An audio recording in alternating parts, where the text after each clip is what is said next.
When I talk about Rough Hands being for anybody, but not necessarily for everybody, broadly speaking, it is about having an open door, letting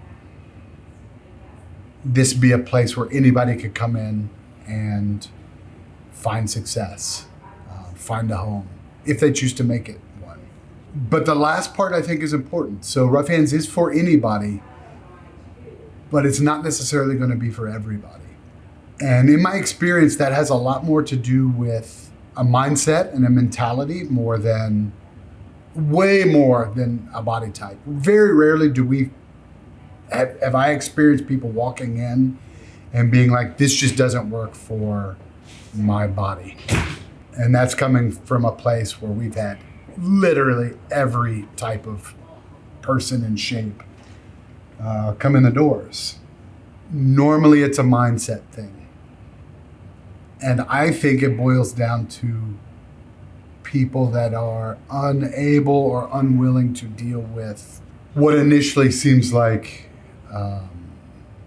repeated failure. This is a place of learning. And in order to learn, we have to fail. We have to fail frequently. But I think there's a way to approach that mindset in that to celebrate it and to embrace it as the path to learning. And I remember there was a time for me, and I still struggle with it, venturing into new things, coming into a new place. I tell people all the time, the very hardest thing to do at Rough Hands is walk in the front door. Trying something new and being willing to be bad at it. Whether that's a fear of social rejection or some kind of negative self-talk. But being able to come in here and be bad at something is usually the biggest indicator of success or the lack thereof at Rough Hands.